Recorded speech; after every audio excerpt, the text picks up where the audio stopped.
আজকের পর্বে আমরা সাইয়েদনা ঈসা আলাইহিস সালামের জীবনী শুনবো ইনশাআল্লাহ। সাইয়েদনা ঈসা আলাইহিস সালাম তিনি জন্মগ্রহণ করেছেন ফিলিস্তিনের বেথলেহেম শহরে, যে শহরটিকে আরবিতে বলা হয় মাদিনাতু বাইতুলাহাম। আবার কোনো ঐতিহাসিক বলেছেন যে তিনি নাজারেত সিটিতে জন্মগ্রহণ করেছেন, যেটাকে আরবিতে বলা হয় মাদিনাতুন নাসেরা। তবে বেথলেহেম শহরের ব্যাপারেই বেশিরভাগ ঐতিহাসিক মতামত পেশ করেছেন, কিন্তু কোরআন আল কারীমে সুনির্ধারিতভাবে ওনার জন্মস্থানের কথা বলা হয়নি, বরং বলা হয়েছে বাইতুল মুকাদ্দাস থেকে একটা রিমোট এরিয়াতে, দূরবর্তী কোনো একটা জায়গায়, যেটা সারাউন্ডেড বাই ডেই ট্রিস, খেজুর গাছ দ্বারা বেষ্টিত, এরকম কোনো একটি জায়গায় আল্লাহ নবী ঈসা আলাইহিস সালাম জন্মগ্রহণ করেছেন। আমরা ওনাকে চিনি আল্লাহ নবী ঈসা হিসেবে অথবা ঈসা রুহুল্লাহ হিসেবে, কিন্তু খ্রিস্টান সম্প্রদায় তারা ঈসা আলাইহিস সালামকে জেসাস ক্রাইস্ট বলে থাকে, যেটাকে বাংলায় যীশু খ্রিস্ট বলা হয়।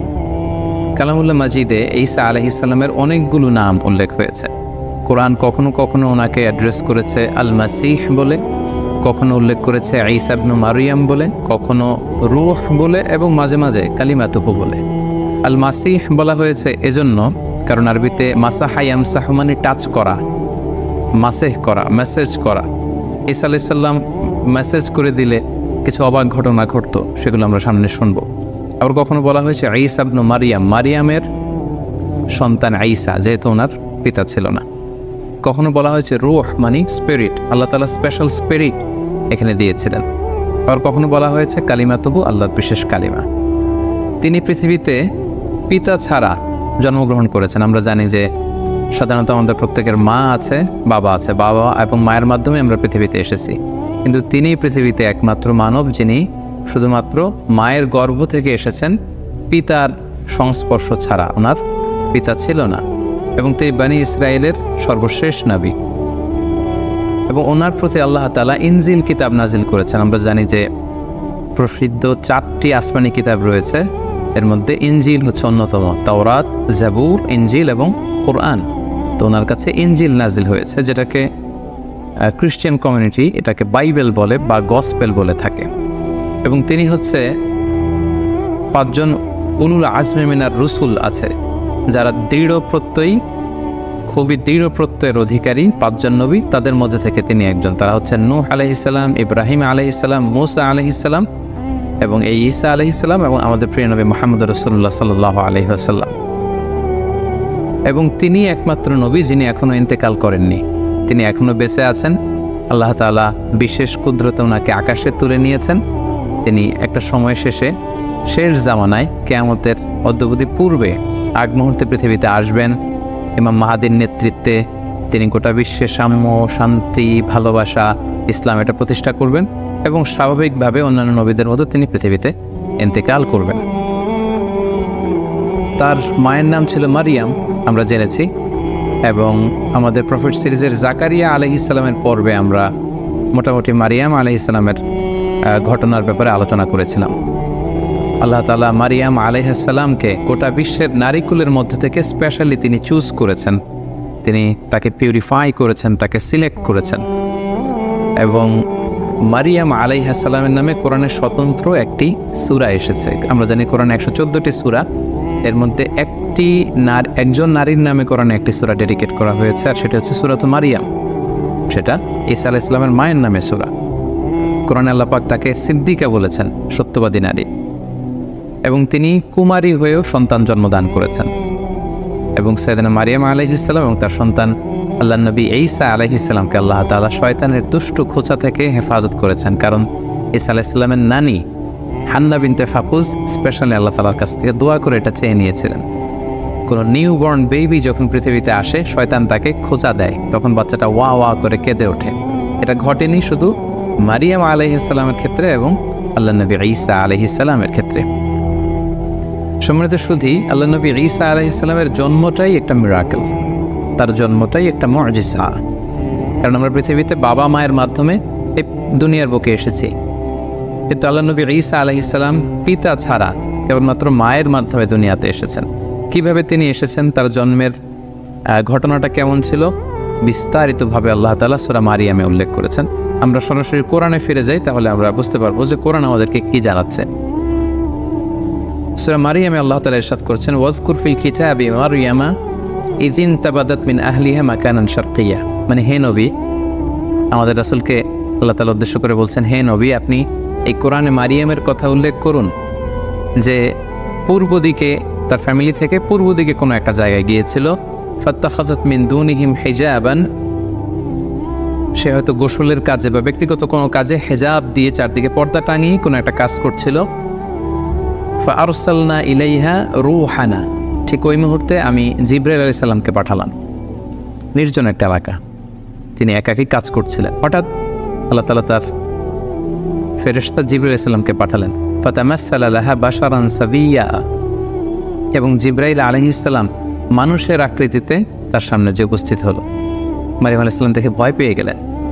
ক্বালা, তিনি বললেন, ইন্নী আউযু বির-রহমানি মিনকা ইন কুনতা তাকিয়্যা, অর্থাৎ আমি তোমার ব্যাপারে আল্লাহর কাছে পানাহা চাই যদি তুমি আল্লাহকে ভয় করো। সাবধান, তুমি আমার সামনে এসো না, তুমি পুরুষ মানুষ, তুমি এখানে কি করছো, এখানে কেন এসেছো?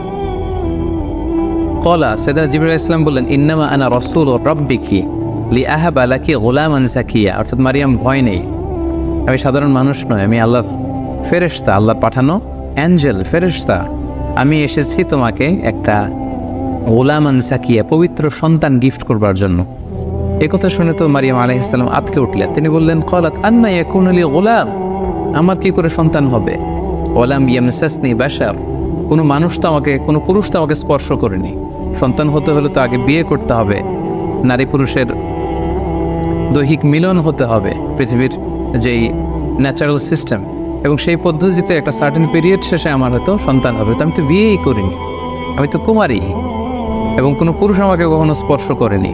আর ওয়ালাম আকু বাগিয়া, আমি তো ব্যভিচারিণীও নই, আমি তো এমন নষ্টা ভ্রষ্টা নারী নই যে আমি পরপুরুষের সাথে কোনো ধরনের ব্যভিচারে লিপ্ত হয়েছে কিংবা অপকর্ম করেছি, ফলে তার মাধ্যমে আমার সন্তান, আমার গর্ভে সন্তান আসবে, এটা তো সম্ভব নয়, কিভাবে হবে? ক্বালা, জিবরাইল আলাইহিস সালাম বললেন, কাযালিকি, এমনিই হবে। ক্বালা রাব্বুকি হুয়া আলাইয়া হাইয়্যিন, তোমার রব আমাকে এই বলে পাঠিয়ে দিয়েছে যেটা আমার পক্ষে সম্ভব, আমি আল্লাহ তাআলা চাইলেই এই মিরাকেল ঘটাতে পারি। বলি নাজআলাহু আয়াতান লিন-নাস, আল্লাহ তাআলা বলেন যে এটা আমি করতে চাই যাতে করে তার সন্তানকে গোটা বিশ্বের জন্য আমি একটা নিদর্শন করে রাখতে পারি। ওয়া রাহমাতাম মিন্না, আমার পক্ষ থেকে রহমত স্বরূপ। ওয়া কানা আমরাম মাকদিয়া, আর মারিয়াম তুমি বিচলিত হয়ে লাভ নেই, এটা ডিসাইডেড, আল্লাহ তাআলার সিদ্ধান্ত হয়ে গিয়েছে। আমরাম মাকদিয়া, জাস্ট এখন এটা প্লে হবে, আল্লাহ তাআলা ডিসাইড করেছেন এমনটা ঘটাবেন এবং এমনটা ঘটবে। ফাহামালাতহু ফান্তাবাদাত বিহি মাকানান কসিয়া, এবং মুহূর্তের মধ্যেই সাইয়েদনা মারিয়াম আলাইহিস সালাম তিনি প্রেগনেন্ট হয়ে গেলেন। মুহাসসিরিন একরাম বলেছেন যে জিবরাইল আলাইহিস সালাম একটা ফু দিলেন, সেটা মারিয়াম আলাইহিস সালামের জামার পকেটের ভেতর দিয়ে মারিয়াম আলাইহিস সালামের গর্ভের ভেতরে টাচ করলো, এবং এটা ছিল একটা special spirit, breathed into it, আল্লাহ তাআলা স্পেশাল একটা রুহের ফুৎকার দিয়েছেন, এবং সেই রুহের ফুৎকার যখন মারিয়াম আলাইহিস সালামের গর্ভে চলে গেল, তিনি প্রেগনেন্ট হয়ে গেলেন। সুবহানাল্লাহি বিহামদি। ফান্তাবাযাত বিহি মাকানান কসিয়া, তিনি লজ্জায় এলাকার কোনো লোকের সামনে যাতে না পড়ে যান, তিনি দূরবর্তী একটা স্থানে গেলেন, এবং সেই স্থানটাই বর্তমানে বেথলেহেম সিটি নামে পরিচিত, আরবিতে যেটাকে বলা হয় মাদিনাতু বাইতুল লাহাম, কারণ তিনি লজ্জা অনুভব করছিলেন। এবং ঈসা আলাইহিস সালামের জন্মটা যেহেতু মিরাকেল, ওনার এই প্রেগনেন্সি পিরিয়ডটাও মিরাকেল। সাধারণত বেবি যখন কেউ কনসিভ করে কোনো নারী, তার 9 মাস 10 মাস একটা সময়, সার্টেন পিরিয়ড অফ টাইম তাকে এই প্রেগনেন্সি পিরিয়ডকে পার করতে হয়, তখন তার বেবি ডেলিভারি হয়। কিন্তু যেহেতু এটা ছিল আল্লাহর মিরাকেল, মুহূর্তেই তিনি গর্ভবতী হয়েছেন। একজন 9 মাসের পরিপূর্ণ প্রেগনেন্ট পিরিয়ডকে পার করেছে একজন নারীর দেহাবয়ব যেমন, দেখতে যেমন, দূর থেকে দেখলেই বোঝা যায় যে তিনি গর্ভধারিণী। মারিয়াম আলাইহিস সালামের অবস্থাটা মুহূর্তের মধ্যে আল্লাহ তাআলার এই মিরাকেলে, এই মুআজিজার মাধ্যমে এরকম হয়ে গেল। তিনি আতঙ্কিত হলেন, তিনি ভয় পেলেন, অন্য কারো সামনে যাতে তিনি পরে লজ্জিত হতে না হয়, তিনি এলাকা ছেড়ে মাকানান কসিয়া, সেই বেথলেহেম সিটিতে চলে গেলেন, এবং সেখানে খেজুর বেষ্টিত একটা এলাকা ছিল। ফাজাহাল মাখাদু ইলা জিজইন নাখলা, তো ওনার পেইন আসলো, প্রচণ্ড ব্যথা, সন্তান জন্মদানের যে পেইন হয়, এটা তাকে একটা খেজুর গাছের গোড়ায় নিয়ে আসলো। তিনি সহ্য করতে না পেরে সেখানে বসলেন। ক্বালাত ইয়া লাইতানি মিত্তু ক্বাবলা হাযা, এবং নিজে নিজের সাথে কথা বলতে লাগলেন যে হায় রে, আজকের এই সিচুয়েশন ফেস করার আগে আমি যদি মারা যেতে পারতাম কতই না ভালো হতো। আমি যদি মরে যেতে পারতাম, ওয়াকুনতু নাসিয়াম মানসিয়া, অথবা আমি যদি মানুষ থেকে বিস্মৃত হয়ে যেতে পারতাম, অর্থাৎ মারিয়াম নামে একজন লোক ছিল পৃথিবীতে, এটা যদি সবাই ভুলে যেত তাহলে কতই না ভালো হতো, তাহলে তো আমি লজ্জিত হওয়া লাগতো না। ফানাদাহা মিন তাহতিহা আল্লা তাহজানি, অর্থাৎ বোঝা গেল যে এরকম পরিস্থিতির মধ্য দিয়ে তিনি গর্ভপাত করলেন, ডেলিভারি হলো, আল্লাহর মিরাকেল মুআজিজা ঈসা আলাইহিস সালাম পৃথিবীতে আসলেন। মুহূর্তেই ফানাদাহা মিন তাহতিহা, তার নিচ থেকে একটা আওয়াজ আসলো যে আল্লাহ তাহজানি, হে মারিয়াম তুমি চিন্তিত হয়েও না, কদ জাআলা রাব্বুকি তাহতাকি সারিয়া, এই তো দেখো তোমার পায়ের নিচ দিয়ে একটা স্রোতস্বিনী ঝর্ণা দ্বারা প্রবাহিত হচ্ছে, সুবহানাল্লাহ। এবং আল্লাহ বললেন ওয়া হুজ্জি ইলাইকি বিজিযইন নাখলাতি তুসাকিতু আলাইকি রুতাবান জানিয়া, হে মারিয়াম তুমি খেজুরের ডালা ধরে টান দাও, তাহলে দেখবে যে উপর থেকে খেজুর গাছ থেকে টসটসে সুমিষ্ট পরিপক্ক পাকা খেজুর নিচে পড়বে, এবং ওই খেজুর তুমি খাও। ফাকুলি ওয়াশরাবি, তুমি খাও পান করো, ওয়াকরি আইনা, আর এই তোমার নবজাতক সন্তানের দিকে তাকিয়ে তোমার চোখ জুড়াও, দেখো কত ফুটফুটে চমৎকার সন্তান আমি তোমাকে দিয়েছি। ফাইম্মা তারাইন্না মিনাল বাশারি আহাদান, কোনো মানুষ যদি দেখো আমি তোমাকে পলিসি বাতলে দিচ্ছি, তুমি কি করবে? ফাকুলি ইন্নী নাদারতু লিররহমানি সাওমা ফালান উকাল্লিমাল ইয়াওমা ইনসিয়া, তুমি ইঙ্গিতে বলো যে আমি রোজা রেখেছি, আমি কারোর সাথে কথা বলবো না। আমাদের এই শরিয়াতে রোজার সিস্টেম হচ্ছে সকাল থেকে শুরু করে সন্ধ্যা পর্যন্ত না খেয়ে থাকা, কিন্তু ওনাদের শরিয়াতে রোজার সিস্টেম ছিল সকাল থেকে সন্ধ্যা পর্যন্ত মৌনতার রোজা রাখা, মানে চুপ থাকা। সকাল থেকে সন্ধ্যা পর্যন্ত খাওয়া যাবে, পান করা যাবে, কিন্তু কথা বলা যাবে না, কথা বললে রোজা ভেঙে যাবে। তো মারিয়াম তুমি ইঙ্গিতে বলো যে তুমি রোজা রেখেছো। ফাআতাত বিহি কওমাহা তাহমিলু, অবশেষে মারিয়াম আলাইহিস সালাম কি করবেন তিনি বুঝে উঠতে পারছিলেন না। অবশেষে তিনি শিশু সন্তান ঈসা আলাইহিস সালামকে কোলে নিয়ে এলাকার লোকদের কাছে আসলেন। ক্বালু ইয়া মারইয়াম, সবাই বলল হে মারিয়াম, লাকাদ জিইতি শাইআন ফারিয়া, এ কি অঘটন তুমি ঘটালে, এটা কি করলে তুমি সন্তান পেলে কোত্থেকে, তোমার তো বিয়ে হয়নি, কোত্থেকে তুমি বেবি পেলে? ইয়া উখতা হারুন মা কানা আবুকি ইমরাআ সাউইন ওয়া মা কানাত উম্মুকি বাগিয়া, তোমার বাবা তো ভালো লোক ছিল, তোমার মাও তো ব্যভিচারিণী ছিল না, তুমি এই কাজ কেমন করে করলে? মারিয়াম, তোমার মা ছোটবেলা তোমাকে বাইতুল মুকাদ্দাসে রেখেছে, আমরা ভেবেছি তুমি কত ভালো মেয়ে হবে, বাইতুল মুকাদ্দাসে তুমি সেবা করো, তোমাকে ভালো মেয়ে মনে করেছিলাম, তুমি কি করে এমন কাজটা করলে? ফাআশারাত ইলাই, মারিয়াম আলাইহিস সালাম এলাকার লোকদের এই প্রশ্নবাণে যখন তাকে জর্জরিত করা হচ্ছিল তিনি কোনো কথা বললেন না, তিনি শিশু সন্তানের দিকে ইঙ্গিত করলেন। ফাআশারাত ইলাই, অর্থাৎ আমি কিছু বলতে পারবো না, এই ছেলের দিকে তাকাও, ছেলেকে বলো। ফাআশারাত ইলাই, ঈসা আলাইহিস সালামের দিকে ইঙ্গিত করলেন, নোটিস করলেন। ক্বালু, তারা রেগে গিয়ে বলল কাইফা নুকাল্লিমু মান কানা ফিল মাহদি সাবিয়া, হে মারিয়াম তুমি কি আমাদের সাথে ঠাট্টা করছো? এই দোলনায় থাকা বা তোমার কোলে থাকা শিশুর সাথে আমরা কিভাবে কথা বলবো? কেন তুমি এই কাজ করলে? ঠিক ওই মুহূর্তে একটা যুগান্তকারী ভাষণ দিয়েছিলেন সাইয়েদনা ঈসা আলাইহিস সালাম, মায়ের পবিত্রতা বর্ণনা করেছিলেন, নিজের পরিচয় পেশ করেছিলেন। ছোট্ট দুধের শিশু মায়ের কোল থেকে আঙ্গুল তুলে বললেন ইন্নী আব্দুল্লাহ আতানিয়াল কিতাব ওয়া জাআলানি নাবিয়্যা। সবাইকে অবাক করে দিয়ে এই দুধের শিশু কথা বলতে আরম্ভ করলো, তিনি বললেন যে আমি আল্লাহর গোলাম। আতানিয়াল কিতাব ওয়া জাআলানি নাবিয়্যা, আল্লাহ তাআলা আমাকে কিতাব দিয়েছেন, তিনি আমাকে নবী বানিয়েছেন। ওয়াজআলানি মুবারাকান আইনামা কুনতু ওয়া আওসানি বিসসালাতি ওয়াজ যাকাতি মা দুমতু হাইয়া, তিনি আমাকে বরকতময় করেছেন। আল্লাহ তাআলা আমাকে সালাতের আদেশ দিয়েছেন, আল্লাহ তাআলা আমাকে যাকাতের আদেশ দিয়েছেন। ও বাররাম বিওয়ালিদাতি, আমার মায়ের প্রতি অনুগত বানিয়েছেন। ওয়ালাম ইয়াজআলনি জাব্বারান শাকিয়া, আল্লাহ আমাকে হতভাগা বানাননি। ওয়াসসালামু আলাইয়া ইয়াউমা উলিদতু ওয়া ইয়াউমা আমুতু ওয়া ইয়াউমা উবআসু হাইয়া, আমার জন্মের দিন, আমার মৃত্যুর দিন, আবার কিয়ামতের দিন আমি যখন আবার পুনরুত্থিত হব সেদিন পর্যন্ত আমার প্রতি সালাম। এভাবে সবিস্তরে আল্লাহ তাআলা সূরাত মারিয়ামে সাইয়েদনা ঈসা আলাইহিস সালামের জন্মের যে স্টোরিটা এটা তিনি উল্লেখ করেছেন। এবং মারিয়াম আলাইহিস সালামের সামনে দাঁড়ানো, এতক্ষণ তার সাথে তর্ক বিতর্কে লিপ্ত বনি ইসরায়েলের সমস্ত পাদ্রীরা, সমস্ত লোকেরা তারা অবাক হয়ে গেল। গোটা বিশ্বে এমন তো কখনো ঘটেনি যে মায়ের কোলে থাকা ছোট্ট দুধের শিশু কিছুক্ষণ আগে যে ছেলে জন্মগ্রহণ করেছে সে কীভাবে প্রাপ্তবয়স্ক লোকদের মতো কথা বলে। এবং সাইয়েদনা ঈসা আলাইহিস সালাম সেদিন নিজের পরিচয় দিয়েছিলেন, তার মা যে ব্যভিচারিণী নন সেটাও তিনি প্রমাণ করেছিলেন। সম্মানিত সুধী, ঠিক এভাবেই আল্লাহ তাআলা ঈসা আলাইহিস সালামের জন্মের বৃত্তান্ত সূরা মারিয়ামে উল্লেখ করেছেন। এবং ঈসা আলাইহিস সালামের এই অলৌকিক জন্মের কারণে পুরো খ্রিস্ট সমাজ কিন্তু তাকে আল্লাহ সন্তান বলে অভিহিত করে। নাউযুবিল্লাহ, তারা বলে যে Jesus Christ is the son of god, যে যিশু খ্রিস্ট সে হচ্ছে আল্লাহ তাআলার সন্তান। এবং এই কথাটার প্রতিবাদ করে দ্ব্যর্থহীন ভাষায় আল্লাহ তাআলা সূরা আলে ইমরানে তিনি বলছেন যে ইন্না মাসালা ঈসা ইনদাল্লাহি কামাসালি আদম খলাকাহু মিন তুরাব সুম্মা ক্বালা লাহু কুন ফায়াকুন। অর্থাৎ খ্রিস্ট সমাজের কি হলো, তারা কেন ঈসা আলাইহিস সালামকে ঈসাকে আমার সন্তান বলে? তার অলৌকিক জন্মের কারণে তারা কেন তাকে আমার সন্তান বানায়? আল্লাহ তাআলা এখানে প্রশ্ন ছুড়ে দিলেন যে ঈসার জন্ম বা ঈসার দৃষ্টান্ত তো আল্লাহ তাআলার কাছে আদম আলাইহিস সালামের মতো। অর্থাৎ কেমন যেন আল্লাহ তাআলা বুঝাতে চাইলেন যে ঈসাকে যদি আমার সন্তান বলো তাহলে আদমকে বলো না কেন? আদমের ব্যাপারটা তো আরও আশ্চর্যজনক।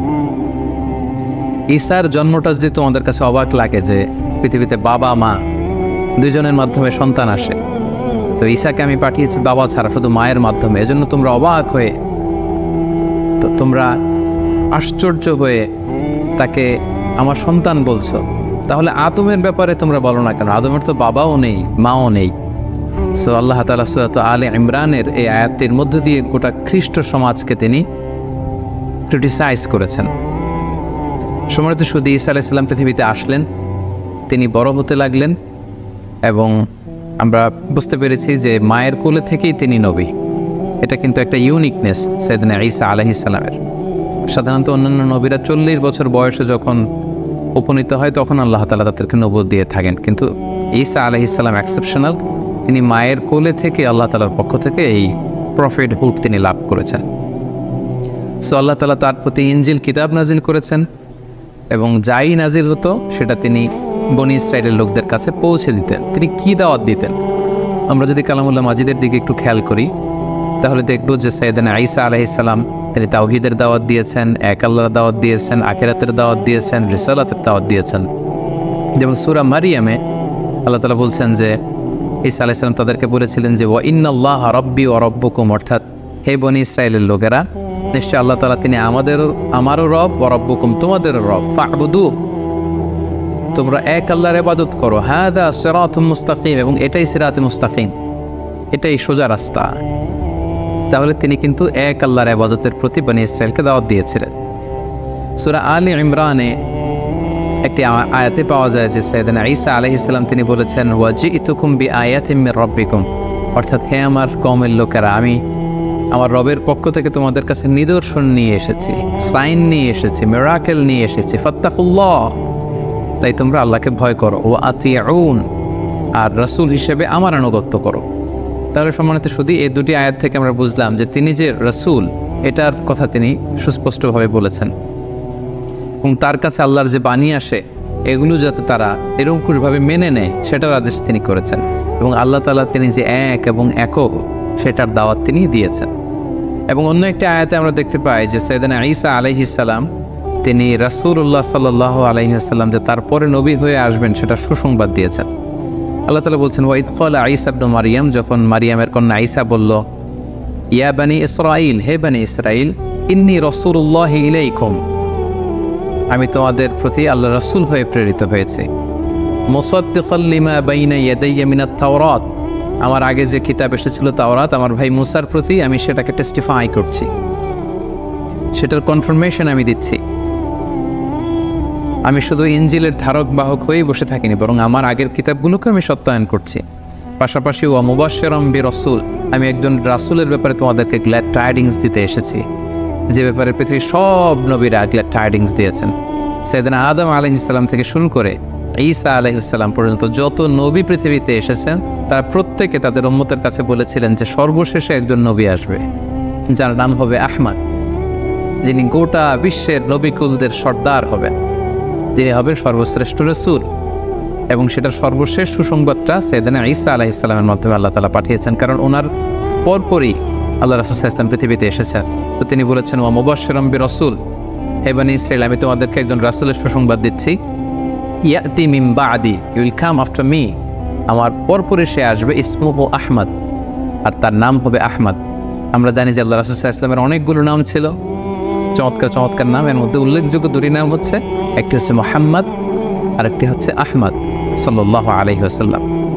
ফালাম্মা জাআহুম বিল বাইয়িনাত, এরপর নবুয়তির প্রমাণ হিসেবে বনি ইসরাইলের লোকদের কাছে আল্লাহ নবী ঈসা আলাইহিস সালাম যখন বাইয়িনাত নিয়ে আসলেন, অর্থাৎ মুআজিজা নিয়ে আসলেন, ক্বালু হাযা সিহরুম মুবিন, তারা বলল এগুলো জাদু। হে ঈসা, তুমি তো জাদুকর, তুমি অনেক বড় ম্যাজিশিয়ান, তোমার এই কথা আমরা বিশ্বাস করি না।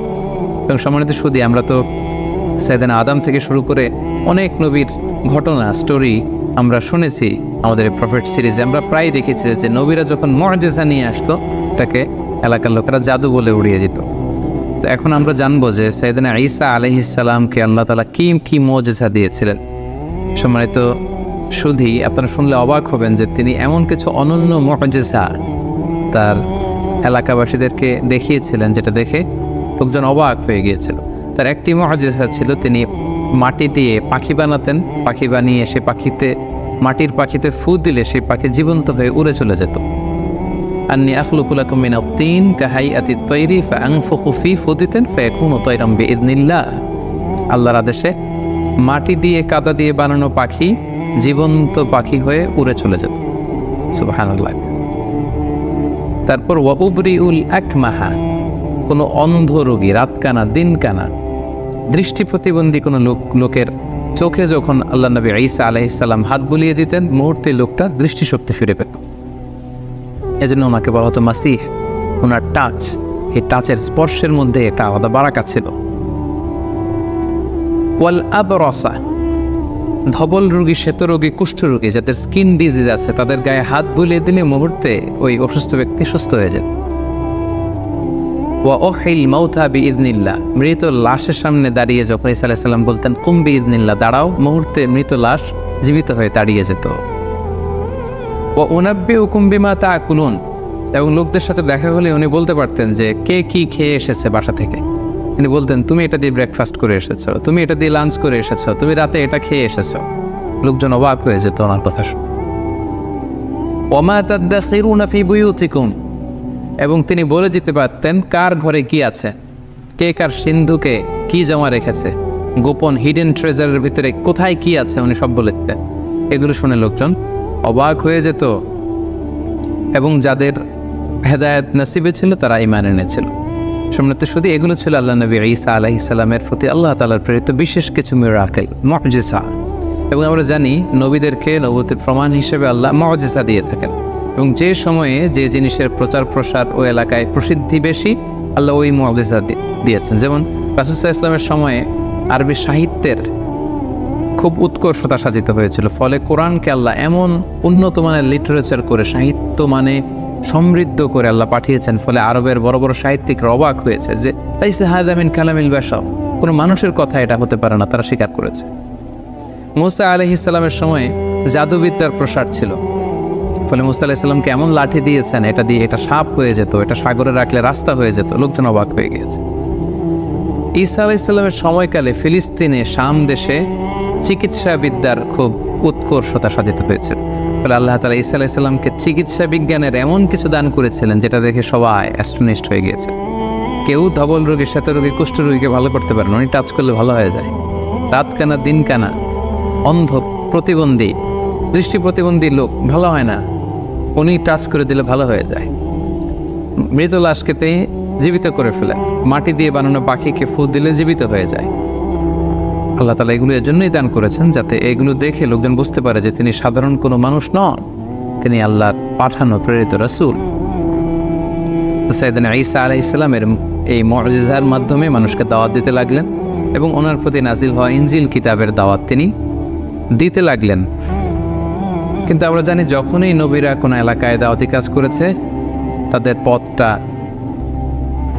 কণ্টকাকীর্ণ ছিল, কুসুমাস্তীর্ণ ছিল, তাদের বিরোধিতা করা হতো, তাদের বিরুদ্ধে ষড়যন্ত্র করা হতো, এগুলো মানুষ গ্রহণ করতে চাইতো না। এবং ঈসা আলাইহিস সালামের ক্ষেত্রেও তাই হয়েছে। যখন ঈসা আলাইহিস সালামের কথা লোকজন মানতে আরম্ভ করলো, শুনতে আরম্ভ করলো, তারও বিরোধিতা শুরু হলো। এবং দেখা গেল যে স্বল্প আয়ের যে মানুষগুলো, কৃষক শ্রেণী, জেলে পাড়ার লোকজন, ধোপা যারা আছে, এই সমাজের নিম্ন শ্রেণীর লোকজন আল্লাহ নবী ঈসা আলাইহিস সালামের ফলোয়ার হতে লাগে। তারা ইনজিল কিতাবের সুমহান বাণী শুনে ঈমান এনে তারা ঈসা আলাইহিসসালামের অনুসারী হয়ে গেল। এবং ঈসা আলাইহিসসালামের খুব কাছের কিছু লোক ছিল, তাদেরকে তিনি হাওয়ারি বলতেন। ঈসা আলাইহিসসালামের সাথীদেরকে বলা হয় হাওয়ারি, আর আমাদের প্রিয় নবী মুহাম্মদ রাসূলুল্লাহ সাল্লাল্লাহু আলাইহি সাল্লামের সাথীদেরকে বলা হয় সাহাবী। তার দল যখন ভারী হতে লাগলো, সত্যের বাণী যখন ঈসা আলাইহিসসালাম প্রচার করতে লাগলেন, তার বিরোধিতাও কিন্তু বনী ইসরায়েলের মধ্যে ঠিক পারতে লাগলো। কোনোভাবে ঈসা আলাইহিসসালামকে তারা দমাতে পারছে না, কোনো ষড়যন্ত্রে কাজে আসছে না। তখন তারা ঈসা আলাইহিসসালামের বিরুদ্ধে রটাতে শুরু করলো যে তার মা ছিল জিনাকারিনী, ব্যভিচার করেছে, ফলে বাবা ছাড়া ঈসা পৃথিবীতে এসেছে, তার কথা কেউ শোনো না। এই কথা সবাই রটাতে লাগলো। ঈসা আলাইহিসসালাম মনে খুব ব্যথা পেলেন, তারপরেও তিনি তার মনোবল তিনি হারালেন না, তিনি দাওয়াতি কাজ চালিয়ে যেতে লাগলেন। সব শেষে তারা সাইয়েদানা ঈসা আলাইহিসসালামের ব্যাপারে ধর্ম অবমাননার অভিযোগ দিল। সুবহানাল্লাহ। যুগে যুগে আমরা দেখেছি যে যারাই ধর্মের প্রচারক তাদেরকেই ধর্ম অবমাননার অভিযোগ দেওয়া হয়। সাইয়েদানা ঈসা আলাইহিসসালামের ক্ষেত্রে সেটাই ঘটেছে। যিনি আল্লাহর নবী, যিনি ইনজিল কিতাব নিয়ে এসেছেন, যিনি মানুষকে ধর্ম শেখাচ্ছেন, হোয়াট ইজ রিলিজন তিনি শেখাচ্ছেন, তাকে ধর্ম অবমাননার অভিযোগ দেওয়া হলো। কি বলা হলো? বনী ইসরায়েলরা রটাতে শুরু করলো যে তিনি তাওরাতের বিরুদ্ধে কথা বলছেন, এটা একটা ব্লাসফেমি, তাকে শাস্তি দেয়া হোক, তার শিরচ্ছেদ করা হোক, তাকে শূলে চড়ানো হোক। এভাবে তারা আল্লাহ নবী ঈসা আলাইহিসসালামের ব্যাপারে ধর্ম অবমাননার অভিযোগ দিলেন যে সে তাওরাত পরিবর্তন করে সে ইনজিল নামে নতুন এক কিতাবের আবির্ভাব ঘটিয়েছে। এবং এই কথা তারা তৎকালীন সময়ের যে অত্যাচারী রাজা কিং হেরোডের কাছে তারা পৌঁছালো, এবং তারা সবাই মিলে চক্রান্ত করে সর্বশেষে তাকে হত্যার ষড়যন্ত্র করল। বনী ইসরায়েলের লোকেরা সাইয়েদানা ঈসা আলাইহিসসালামকে হত্যা করার জন্য চড়াও হলো, এবং তাদের ভাষ্যমতে তারা ঈসা আলাইহিসসালামকে হত্যা করেছে। কিন্তু কালামুল্লাহ মাজিদে পবিত্র কোরআন আল কারিমে আল্লাহ তাআলা বলেছেন, না, তোমরা আমার নবী ঈসাকে স্পর্শও করতে পারো না, তাকে আমি উঠিয়ে নিয়েছি। আল্লাহু আকবার। ঘটনাটা কেমন ছিল? ওনার মৃত্যুর ব্যাপারে নির্ভরযোগ্য দুটি বর্ণনা পাওয়া যায়। একটি বর্ণনা হচ্ছে সাইয়েদানা ঈসা আলাইহিসসালাম সহ তার অনুসারীদেরকে 4000 ইহুদি এসে ঘিরে ফেলল, একটি ঘরে তাদেরকে আবদ্ধ করা হলো। আল্লাহ নবী ঈসা আলাইহিসসালাম বললেন, আমার অনুসারীদের মধ্য থেকে কে আছো আমার জন্য জীবন দিবে? একজন দাঁড়ালো। নবী ঈসা আলাইহিসসালাম তাকে তার পাগড়ি পরিয়ে দিলেন, তার জামা খুলে পরিয়ে দিলেন, বললেন যাও। সেই লোক আল্লাহর নামে সামনে আগালো এবং তার চেহারাকে আল্লাহ ঈসা আলাইহিসসালামের চেহারা করে দিলেন। ইহুদিরা যখন তাকে পেল সবাই মনে করলো এইটাই ঈসা, তারা তাকে হত্যা করলো। আর মুহূর্তে আল্লাহ তাআলা ঈসা আলাইহিসসালামকে আকাশে তুলে নিলেন, রাফাআহুল্লাহু ইলাইহি। ফলে ইহুদিদের মতে তারা ঈসা আলাইহিসসালামকে হত্যা করেছে, আসলে হত্যা করতে পারেনি। ঐতিহাসিকভাবে দ্বিতীয় যে বর্ণনাটি পাওয়া যায় সেটা হচ্ছে তারা ঈসা আলাইহিসসালামকে হত্যার ষড়যন্ত্র করে তাকে ধাওয়া করলো। আল্লাহ নবী ঈসা আলাইহিসসালাম একটি ঘরে আবদ্ধ হলেন, তারা চারদিকে ঘিরে রাখলো নবী ঈসা আলাইহিসসালামকে হত্যার জন্য। ঈসা আলাইহিসসালামও বেরোন না, তারা নবীকে হত্যাও করতে পারে না। সবশেষে তারা তাদের মধ্যে থেকে সবচেয়ে পাপী পাষণ্ড এক লোককে অ্যাসাইন করলো যে যাও তুমি যে দেখো তো ঈসা কি করে ভিতরে। তাদের এই লোককে তারা ভেতরে পাঠালো, এই ঘরের ভেতরে দেয়াল টপকিয়ে। মুহূর্তের মধ্যে আল্লাহ তাআলা ঈসা আলাইহিসসালামকে আকাশে তুলে নিলেন এবং তাদের লোকটাকে ঈসা আলাইহিসসালামের চেহারায় রূপান্তরিত করে দিলেন। তার ফেসটাকে আল্লাহ তাআলা ঈসার চেহারা বানিয়ে দিলেন। ঈসা আলাইহিসসালামকে আকাশে তুলে নিলেন এবং দীর্ঘ সময় হয়ে যায়, তাদের লোকটাও ফিরে না। তারা ভাবলো ঘটনা কি হয়েছে আমাদের পাঠানো লোকটার? দেখি তো ভিতরে দেখেই তো ঈসা দাঁড়িয়ে আছে। আসলে এটা কিন্তু ঈসা ছিল না, এটা ছিল তাদের পাঠানো, তাদের প্রেরিত সেই লোক। তার ওই লোকটাকেই হত্যা করলো। ঈসা আলাইহিসসালাম মনে করে একেই শুলে চড়ালো, একেই হত্যা করলো। কিন্তু হত্যার পরে তাদের মধ্যে কয়েক দল হয়ে গেল। কেউ বললো এটা ঈসা, কেউ বলে ঈসা না, কারণ তার আল্লাহ তাআলা শুধু তাদের পাঠানো লোকটার চেহারাটাকে ঈসা আলাইহিসসালামের মতো করেছিল, কিন্তু ওই লোকটার জামা কাপড় হাত দেহের অন্যান্য অঙ্গ প্রত্যঙ্গ কিন্তু ওই লোকের মতোই ছিল। ফলে তারা শঙ্কায় পড়ে, একটা সংশয়ে পড়ে গেল যে আসলেই কি আমরা হত্যা করেছি। এ ব্যাপারে আল্লাহ তাআলা খুব সুস্পষ্ট সূরাতুন নিসার ভেতরে উল্লেখ করেছেন যে ওয়াকাউলিহিম, ইহুদিরা বলে থাকে ইন্না কাতালনাল মাসীহ ঈসা ইবনে মারইয়াম, আমরা মারিয়ামের সন্তান ঈসাকে হত্যা করেছি, এটা তারা ক্লেইম করে থাকে। কিন্তু আল্লাহ বলেন ওয়ামা কাতালু, তারা আমার নবী ঈসাকে হত্যা করতে পারেনি। ওয়ামা সলাবু, তাকে শুলেও চড়াতে পারেনি। ওয়ালাকিন শুব্বিহা লাহুম, এই পুরো বিষয়টাই তাদের কাছে অস্পষ্ট আমি করে দিয়েছি। আমি আল্লাহ এমন এক মেকানিজম এখানে ঘটিয়ে দিয়েছে, এমন ঘটনা ঘটিয়ে দিয়েছে যার ফলে পুরো ইহুদি সমাজ তারা এখানে সন্দেহে পড়ে গিয়েছে। আল্লাহ বলেন ওয়ামা কাতালুহু ইয়াকিনা, তারা আমার নবী নিশ্চিতভাবে ঈসাকে হত্যা করতে পারেনি। বাল রাফাআহুল্লাহু ইলাই, আল্লাহ তাআলা বলেন যে আমি আমার নিজের কাছে আমার নবী ঈসাকে উঠিয়ে নিয়েছি। সম্মানিত শুধু এই হচ্ছে ঈসা আলাইহিস সালামের এই পৃথিবীতে ওনার জীবদ্দশায় সর্বশেষ ঘটনা। কোরআন আমাদেরকে এটা কনফার্ম করেছে যে ইহুদিরা তাকে হত্যাও করতে পারেনি, ক্রুশেও চড়াতে পারেনি, বরং আল্লাহ তাআলা ঈসা আলাইহিস সালামকে উঠিয়ে নিয়েছেন। এবং প্রিয় নবী মুহাম্মদ রাসূলুল্লাহ সাল্লাল্লাহু আলাইহি ওয়াসাল্লাম আমাদেরকে জানিয়েছেন যে ঈসা আলাইহিস সালাম তিনি ইন্তেকাল করেননি, তিনি একমাত্র নবী যিনি জীবিত আছেন, তিনি আকাশে আছেন এবং শেষ জামানায় তিনি পৃথিবীতে আবার নেমে আসবেন। সহিহ মুসলিমের একটা বর্ণনায় জানা যায় আল্লাহর হাবিব সাল্লাল্লাহু আলাইহি ওয়াসাল্লাম বলেন যে অবশ্যই কিয়ামতের আগে এমন একটা সময় আসবে যখন ঈসা আলাইহিস সালাম আসবেন কিভাবে হাকামান মুকসিতা, তিনি ন্যায়পরায়ণ শাসক হয়ে আবির্ভূত হবেন। ফায়াকসুরুস সলিব, তিনি যত ক্রুশ, ইংরেজিতে যেটাকে ক্রস বলে, খ্রিস্টানদের একটা রিলিজিয়াস আইকনিক ব্যাপার, এই যত ক্রুশ আছে এই ক্রুশকে তিনি ভেঙে ফেলবেন। ওয়ায়াকুতুলুল খিনজির, তিনি শূকর হত্যা করবেন। ওয়াদাউল জিজিয়া, জিজিয়া ট্যাক্সের সিস্টেম তিনি উঠাবেন। ওয়াফিদুল মাল, গোটা বিশ্বে সম্পদের তারল্য ছড়িয়ে পড়বে, গোটা বিশ্বে তিনি সাম্য, শান্তি, ভ্রাতৃত্ব, ইসলামকে তিনি প্রতিষ্ঠা করবেন।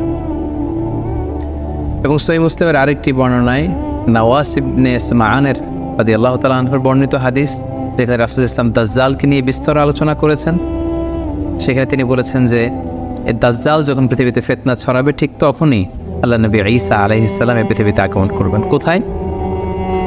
দামেস্কের, সিরিয়ার রাজধানী দামেস্কের একটা মসজিদে তিনি আসবেন। আমরা জানি যে দামেস্ক শহর এখনও আছে, ইংরেজিতে ড্যামাস্কাস বলে। এই দামেস্ক শহরের একটা আইন্দাল মানারাতিল বাইদা, একটা মসজিদের সাদা মিনারার পাশে তিনি ফেরেশতার পাখায় ভর করে শাঁ করে জামিনে নেমে আসবেন। আসার সাথে সাথেই তখন মুসলিম কমান্ডার যে থাকবে ঈসা আলাইহিস সালামকে বলবেন যে আপনি ইমামতি করুন। ঈসা আলাইহিস সালাম বলবেন না, আল্লাহ তাআলা এই উম্মাতের যে সম্মান দিয়েছে সে কারণে তুমি ইমামতি করবে, কারণ আমি নেতা হয়ে আসিনি, তোমাদের মধ্যে থেকেই নেতা হবে, তিনি ইমামতি করবেন। এরপর ঈসা আলাইহিস সালাম দাজ্জালকে খুঁজতে শুরু করবেন। ইহুদিরা দাজ্জালের মিত্র হবে। ঈসা আলাইহিস সালামের শ্বাস প্রশ্বাস যে কাফেরের গায়ে লাগবে সেই মারা যাবে। এবং ফিলিস্তিনে এখনও একটা জায়গা আছে, জায়গাটার নাম বাবুল লুদ, হাদিসে এই শব্দটাই বলা হয়েছে, বাবুল লুদ, এবং এখনও ওই জায়গাটা বাবুল লুদ নামেই পরিচিত। ঠিক ওই জায়গায় আল্লাহ নবী ঈসা আলাইহিস সালাম দাজ্জালকে হত্যা করবেন। ইয়াজুজ মাজুজ আসবে, তিনি তুর পাহাড়ে চলে যাবেন মুসলিমদেরকে নিয়ে ইয়াজুজ মাজুজের অত্যাচার থেকে পরিত্রাণের জন্য দোয়া করবেন, তারাও চলে যাবে। এরপরে ঈসা আলাইহিস সালাম গোটা বিশ্বে ইসলামকে পৌঁছে দিবেন। পৃথিবীর এমন কোনো ঘর, এমন কোনো দেশ, এমন কোনো জনপদ থাকবে না যেখানে আল্লাহর নাম উচ্চারিত হবে না, গোটা বিশ্বের সবাই মুসলিম হয়ে যাবে। এরপরে ঈসা আলাইহিস সালাম স্বাভাবিকভাবেই অন্যান্য নবীদের মতো এই পৃথিবীতে ইন্তেকাল করবেন। সম্মানিত শুধু এই হচ্ছে আল্লাহ নবী ঈসা আলাইহিস সালামের জীবনী। এ পর্যায়ে আমরা ওনার জীবনী থেকে কিছু লাইফ লেসন বের করবার চেষ্টা করব, আমাদের জীবনের সাথে কানেক্ট করবার চেষ্টা করব, ওনার জীবনী থেকে কি শিক্ষা আমরা পাই। প্রথম যে শিক্ষাটা আমরা পাই সেটা হচ্ছে আল্লাহ তাআলার জন্য কোনো কিছুই অসম্ভব নয়। আমরা জানি যে বাবা মায়ের মাধ্যমে পৃথিবীতে সন্তান আসে, কিন্তু ঈসা আলাইহিস সালাম বাবা ছাড়া মায়ের গর্ভে তিনি এসেছেন এবং মায়ের মাধ্যমে পৃথিবীতে তিনি জন্ম লাভ করেছেন। এবং আল্লাহ তাআলা এই যে এস্টাবলিশড ল অফ নেচার, এটাকে তিনি ব্রেক করে দিয়েছেন। ও আল্লাহ তাআলা চাইলে এটা পারেন, বাবা ছাড়া পৃথিবীতে তিনি আল্লাহ নবী ঈসা আলাইহিস সালামকে পাঠিয়েছেন। এটা থেকে আমরা বুঝলাম যে আল্লাহর কাছে কোনো কিছু অসম্ভব নয়। নাথিং ইজ ইম্পসিবল টু আল্লাহ, সব কিছু সম্ভব, তিনি চাইলে সব করতে পারেন, এটা আমরা জানতে পারলাম। 2 নম্বর যে শিক্ষাটা আমরা পাই সেটা হচ্ছে গর্ভবতী নারী যারা আছে বা বাচ্চা ডেলিভারি দেওয়ার পরে তাদের জন্য খেজুর কিন্তু একটা উপাদেয় খাবার হতে পারে, যেটা আমরা মারিয়াম আলাইহিস সালামের ক্ষেত্রে দেখেছি।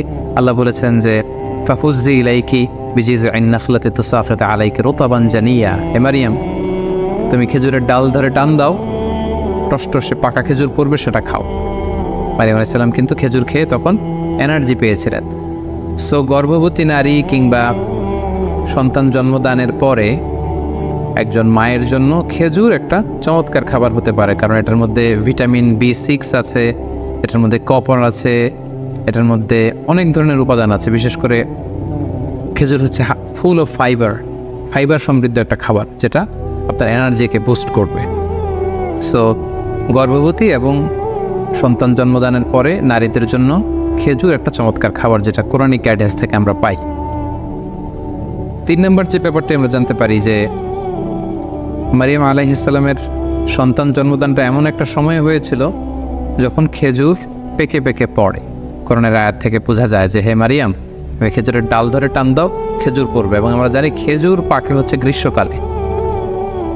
কিন্তু আমরা যদি বর্তমান খ্রিস্টান কমিউনিটির এক্সমাস ডে, যেটাকে ওরা বলে ক্রিসমাস ডে, মেরি ক্রিসমাস বা ক্রিসমাস ডে, তারা পালন করে থাকে প্রচণ্ড শীতে, অর্থাৎ 25শে ডিসেম্বর। সো ঐতিহাসিকভাবেই কিন্তু এখানে একটা there is a big question in this celebration, যে আসলেই শীতকালে কি আল্লাহ নবী ঈসা আলাইহিস সালামের জন্ম হয়েছিল কিনা। কোরআন কিন্তু আমাদেরকে জানিয়েছে যে ঈসা আলাইহিস সালামের যখন জন্ম হয়েছিল সেটা ছিল সামার সিজন, অর্থাৎ গ্রীষ্মকাল। কিন্তু খ্রিস্ট সমাজ এই ক্রিসমাস পালন করে থাকে 25শে ডিসেম্বর, প্রচণ্ড শীতের সময়। এর আদৌ কোনো ভিত্তি আছে কিনা, there is a question here. আমরা এখানে কোশ্চেন মার্ক রেখেই সামনে চলে যেতে চাই। আমরা 4 নম্বরে যেটা সাইয়েদনা ঈসা আলাইহিস সালামের জীবনী থেকে শিখলাম সেটা হচ্ছে আল্লাহর নবীরা নিজেকে নবী বলে পরিচয় দেওয়ার আগে তারা নিজেদেরকে আব্দুল্লাহ বা আল্লাহর বান্দা বলে পরিচয় দিতে বেশি স্বাচ্ছন্দ্য বোধ করতেন। যার প্রমাণ আল্লাহ নবী ঈসা আলাইহিস সালাম মায়ের কোলে সর্বপ্রথম নিজের পরিচয় দিয়েছেন এই বলেছে, ইন্নী আব্দুল্লাহ, আমি আল্লাহর গোলাম। আগে বলেছেন গোলাম বা দাস, তারপরে তিনি বলেছেন আতানিয়াল কিতাব, আল্লাহ তিনি আমাকে কিতাব দিয়েছেন, ইনজিল কিতাব। ওয়াজআলানি নাবিয়্যা, তিনি আমাকে নবীও বানিয়েছেন। তাহলে নবী, পৃথিবীতে সবচাইতে শ্রেষ্ঠ যারা, তারা নিজেদেরকে আল্লাহর দাস, আল্লাহর গোলাম বলতে স্বাচ্ছন্দ্য বোধ করতেন। এবং আল্লাহ রাসূল সাল্লাল্লাহু আলাইহি ওয়াসাল্লাম তিনিও নিজেকে সবসময় আব্দুল্লাহ বা আল্লাহর গোলাম বলে পরিচয় দিতেন। সো আমরা অহংকার করার কোনো সুযোগ কোনো বিশ্বাসীর নেই, বরং বিশ্বাসীরা সবসময় নিজেদেরকে দাস হিসেবে পরিচয় দেয়। আমরা সবাই হচ্ছি কুল্লুনা ইবাদুল্লাহ, আমরা আল্লাহর গোলাম। 5 নম্বর যে শিক্ষাটা আমরা পাই সেটা হচ্ছে আল্লাহ নবী ঈসা আলাইহিস সালাম এবং ওনার মা মারিয়াম আলাইহিস সালাম, ওনারা উভয় কিন্তু মানুষ ছিলেন, যেটা মুসলিম ডক্ট্রিনের সাথে, ইসলামী ডক্ট্রিনের সাথে খ্রিস্টান ডক্ট্রিনের একটা পার্থক্য। খ্রিস্টান কমিউনিটি তারা এই দুজনকে, ঈসা আলাইহিস সালামকে বলে যে ঈসা আলাইহিস সালাম ছিল হচ্ছে আল্লাহর সন্তান, আর মারিয়াম আলাইহিস সালামকে তারা ম্যারি বলে। তারা বলে যে ম্যারি হচ্ছে আল্লাহর স্ত্রী। তাদের একদল আবার বলে ম্যারি হচ্ছে আল্লাহর মা। সো কোরআন কিন্তু দ্ব্যর্থহীন কণ্ঠে ঘোষণা করেছে যে তারা উভয়ই মানুষ ছিলেন। ঈসা আলাইহিস সালাম তিনি আল্লাহর বান্দা ছিলেন, মানুষ ছিলেন, মারিয়াম মানুষ ছিলেন। কিন্তু খ্রিস্ট সম্প্রদায় একটা স্পেশাল আইডিওলজিতে তারা বিশ্বাস করে, যেটাকে তারা বলে ত্রিত্ববাদ, ট্রিনিটি। এবং কোরআন এই ট্রিনিটিকে সুস্পষ্টভাবে নাকচ করেছে। যেমন সূরাতুল মায়েদাতে আমরা দেখি আল্লাহ তাআলা বলছেন, মাল মাসিহু ইবনু মারইয়ামা ইল্লা রাসূল, মারিয়ামের সন্তান ঈসা রাসূল ছাড়া কিছু ছিল না, তিনি একজন রাসূল। কদ খালাত মিন ক্বাবলিহির রাসূল, তার আগে অনেক রাসূল অতিবাহিত হয়েছে, তাদের ধারাবাহিকতায় তিনিও একজন রাসূল। ও উম্মুহু সিদ্দীকা, আর ঈসার মা মারিয়াম সে সত্যবাদী একজন নারী। কানা ইয়াকুলানি তাআম, তারা উভয়ই সাধারণ মানুষদের মতো খাবার খেত, তাদেরও ক্ষুধা লাগতো, তারা খাবার খেত, তারা মানুষের সাথে মিশত, তারা মানুষ ছিল। তোমরা কি করে এই ট্রিনিটিতে বিশ্বাস করো, ত্রিত্ববাদে বিশ্বাস করো? তারা বিশ্বাস করে যে আল্লাহিত্ব বা খোদায়িত্ব এটা 3 ভাগে বিভক্ত। একটা পার্ট নিয়ন্ত্রণ করে আল্লাহ, আর একটা নিয়ন্ত্রণ করে আল্লাহর স্ত্রী ম্যারি, আরেকটা পার্ট নিয়ন্ত্রণ করে আল্লাহর সন্তান জিসাস ক্রাইস্ট। তাদের আরেক দল বলে যে না, এই ডিভাইনিটি এটা 3 ভাগে বিভক্ত। খোদায়িত্বের 1 ভাগ হচ্ছে আল্লাহর হাতে, 1 ভাগ হচ্ছে জিবরাইল আলাইহিস সালামের হাতে, আরেক ভাগ হচ্ছে সাইয়েদনা ঈসা আলাইহিস সালামের হাতে। কোরআন কিন্তু এগুলোর সুস্পষ্ট বিরোধিতা করে কোরআন জানিয়েছে যে না, ঈসা আলাইহিস সালাম তার মা, তারা আল্লাহর গোলাম ছিল এবং তারা মানুষ ছিল। 6 নম্বর যে শিক্ষাটা আমরা পাই সেটা হচ্ছে ঈসা আলাইহিস সালামের প্রতি আমাদের শ্রদ্ধা এবং বিশ্বাসের মধ্য দিয়ে আমাদের মধ্যম পন্থা ফুটে ওঠে। কারণ আল্লাহ তাআলা আমাদেরকে বলেছেন যে উম্মাতান ওয়াসাতা, আমরা হচ্ছে মধ্যমপন্থী উম্মাত।